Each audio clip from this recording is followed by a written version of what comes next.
Welcome to my channel Simple English Learning. Dear students, last class-এ আমরা preposition কাকে বলে এবং প্রিপোজিশনের যে বিভিন্ন প্রকারভেদ the types of prepositions নিয়ে আমরা আলোচনা করেছিলাম। আজ আমরা প্রিপোজিশনের ব্যবহার নিয়ে আলোচনা করব। তার আগে আমরা একটা ছকের মাধ্যমে বিভিন্ন প্রিপোজিশনগুলো কোথায় কোন পজিশনে বসে সেই বিষয় নিয়ে আলোচনা করব। দেখো, আমি একটা ছক কষছি। দেখো, এটা কি বলতো? এটা হচ্ছে একটা বৃত্ত।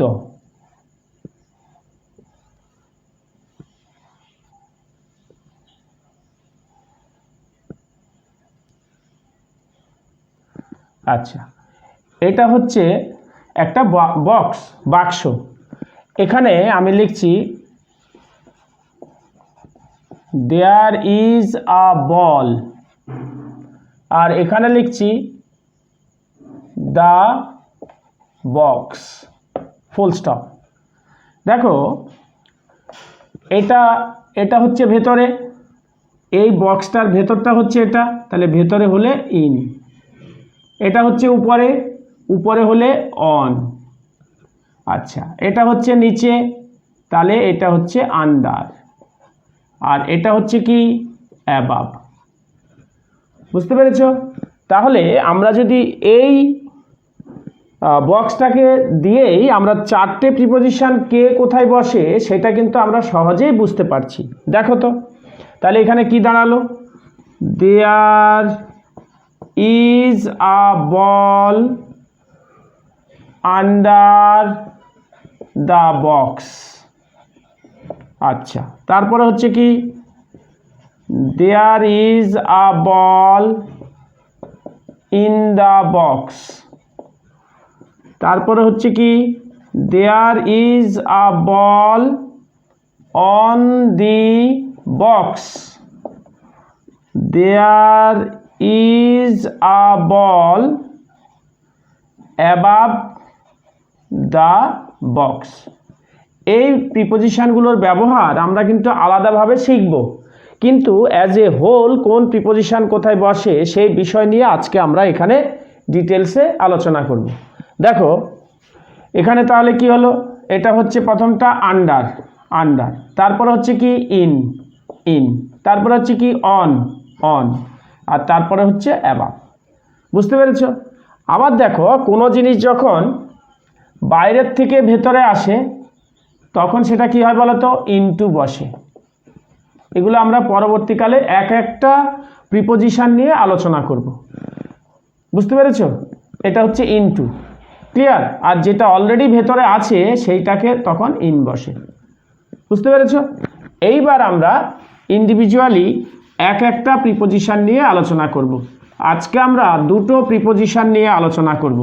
আমি লাস্ট ভিডিওতে বলেছিলাম যে প্রত্যেক দিন আমরা দুটো করে প্রিপোজিশন আলোচনা করব, তাতে আমাদের ভালোভাবে মনে থাকবে। আজকে আমরা যে প্রিপোজিশন নিয়ে আলোচনা করব সেটা হলো অ্যাট এবং ইন। প্রথমে আমরা অ্যাটের ব্যবহার দেখব, পরবর্তীকালে আমরা এদের তুলনাটা আবার দেখব। অ্যাটের ব্যবহার দেখো, নাম্বার 1, সেটা কি? ছোট জায়গার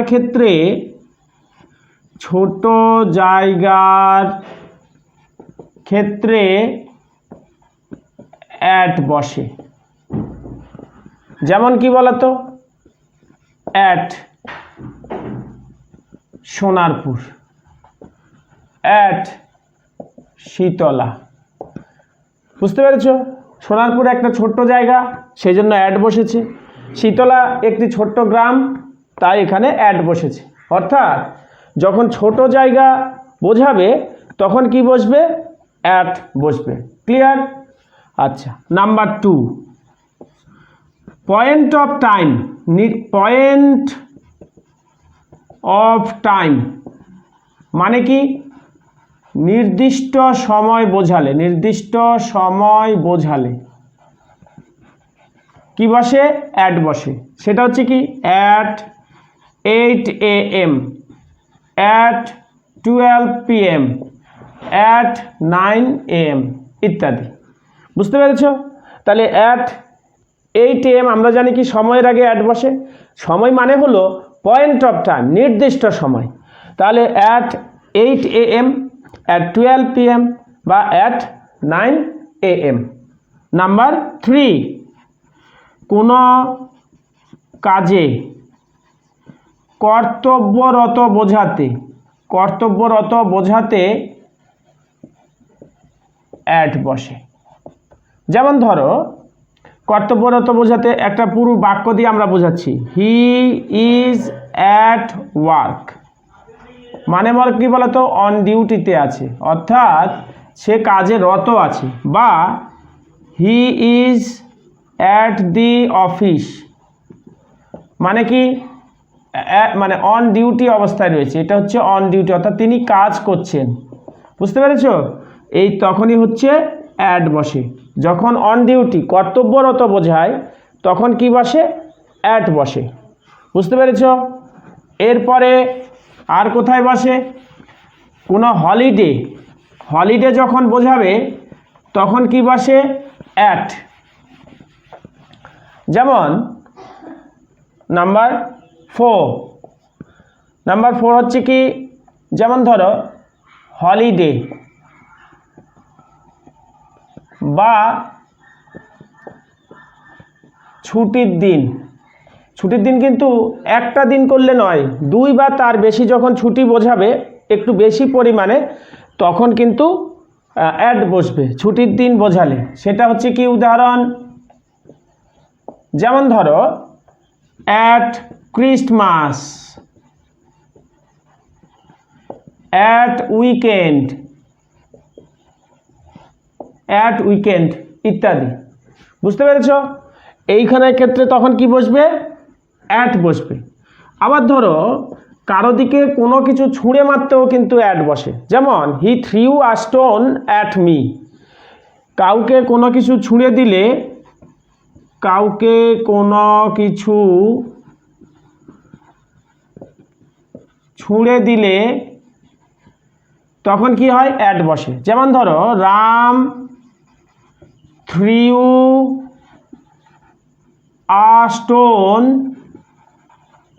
অ্যাট মি, রাম আমার দিকে একটা পাথর ছুঁড়ে মেরেছিল, তাহলে কি বসছে অ্যাট বসে। বুঝতে পেরেছো? আবার যখন ধরো রাত্রি, রাত্রির বেলা কি বসে অ্যাট নাইট, মনে থাকবে? রাত্রি বোঝাতে বা দিন বোঝাতে রাত্রি বা দিন বোঝাতে অ্যাট বসে, যেমন অ্যাট নাইট বা অ্যাট ডে টাইম ইত্যাদি। এটা হচ্ছে অ্যাটের ব্যবহার। এবার আমরা কি শিখব, এছাড়াও আরও কিছু ব্যতিক্রমী নিয়ম রয়েছে, সেগুলো আমরা পরবর্তীকালে একটা ক্লাস নেব। এরপরে হচ্ছে কি আমাদের ইনের ব্যবহার। ইন মানে কি বলতো, ইন মানে হচ্ছে মধ্যে। বুঝতে পেরেছো? ইন মানে কি বললাম মধ্যে, অর্থাৎ বা ভেতরে। কোনো কিছু যখন অলরেডি ভেতরে রয়েছে তখন সেখানে ইন বসে। তাহলে এবার ইনের ব্যবহার, ইনের ব্যবহার, ইন কখন বসে?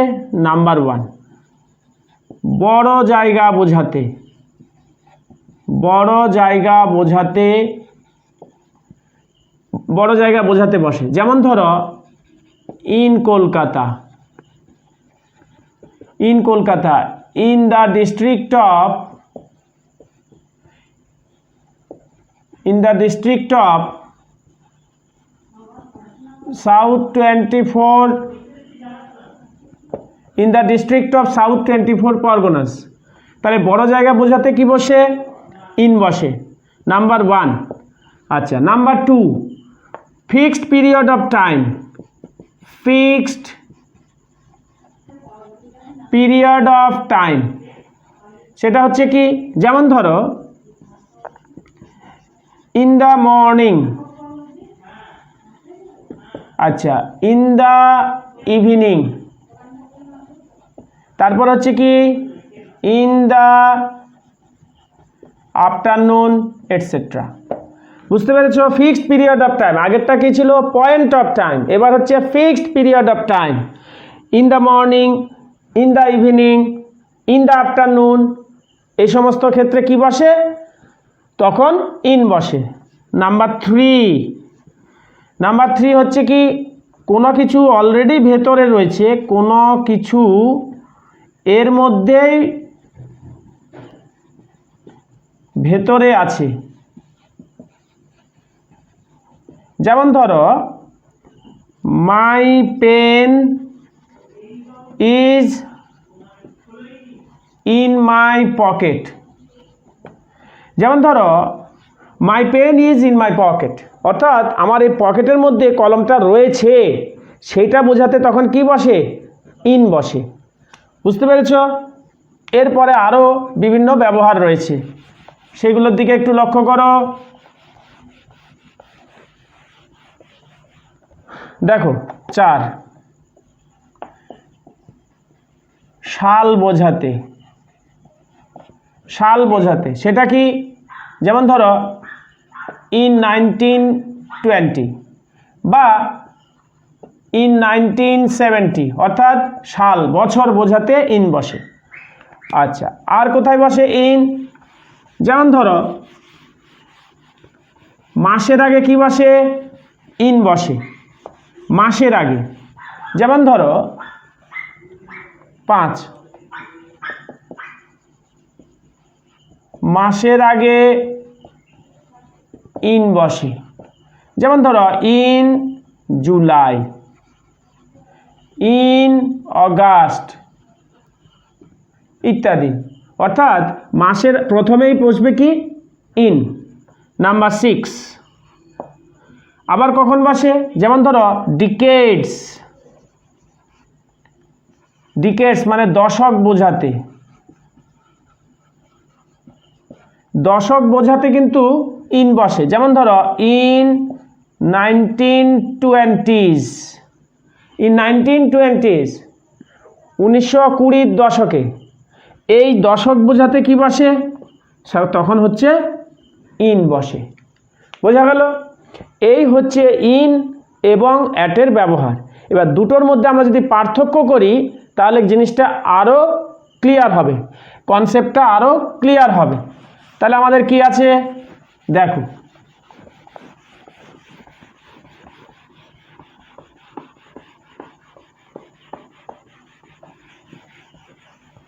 আচ্ছা, প্রথমে লেখো অ্যাট, এখানটা আমরা ভাগ করে নিই। এটা হচ্ছে অ্যাট, এটা হচ্ছে ইন। নাম্বার 1, এটা হচ্ছে ছোট জায়গা, এটা হচ্ছে বড় জায়গা। তাহলে আমাদের আরও ক্লিয়ার হচ্ছে, কারণ আমরা আগে সেপারেটলি শিখেছি, এবার হচ্ছে একসঙ্গে কম্প্যারিজন করে আমরা শিখব। ছোট জায়গায় অ্যাট বসে, বড় জায়গার ক্ষেত্রে ইন বসে। নাম্বার 1। নাম্বার 2 হচ্ছে কি না পয়েন্ট অফ টাইম, নির্দিষ্ট সময়, পয়েন্ট অফ টাইম। আর এখানে হচ্ছে কি period of time, period of time. Number 3, number 3 কি? এখানে কর্তব্য বোঝাতে, কর্তব্য বোঝাতে। এটা যদি আরো উদাহরণ দিয়ে সুন্দর করে আরো বুঝতে পারবে। যেমন ধরো হি ইজ অ্যাট অফিস, আর এখানে হচ্ছে কারো পজিশন বোঝাতে, কারো পজিশন বা অবস্থান বোঝাতে, অবস্থান বোঝাতে। যেমন ধরো এটা কি হবে? হি ইজ ইন দ্য অফিস। দেখো হি ইজ অ্যাট অফিস, এটা কি বোঝাচ্ছে বলো তো? On duty. আর হি ইজ ইন অফিস, এটা কি বোঝাচ্ছে বলো তো? এটা হচ্ছে ইন দ্য অফিস, মানে পজিশন, মানে inside the office. Inside the office, অর্থাৎ সে হচ্ছে কোথায় আছে, অফিসের মধ্যে আছে। He is in the office মানে হলো সে অফিসের মধ্যে আছে, অর্থাৎ ইনসাইড দ্য অফিস। আর এটা হচ্ছে কি বলতো, এটা হচ্ছে on duty, that means he is now working in the office, সে অফিসে এখন কাজ করছে। বুঝতে পেরেছ? এইভাবে আমরা পার্থক্য করে দুটো জিনিসকে বোঝালাম। আজকে আমরা যে দুটো প্রিপোজিশন শিখলাম সেটা হচ্ছে অ্যাটের ব্যবহার এবং ইনের ব্যবহার। পরবর্তীকালে আবার আমরা দুটো প্রিপোজিশন নিয়ে আলোচনা করব। তোমরা ডেইলির পড়াটা ডেইলি করে নেবে, তাহলে কি হবে, বুঝতে আমাদের সুবিধা হবে। ক্লিয়ার? তাহলে আজ এখানে রাখি, সবাই ভালো থাকবে, টাটা।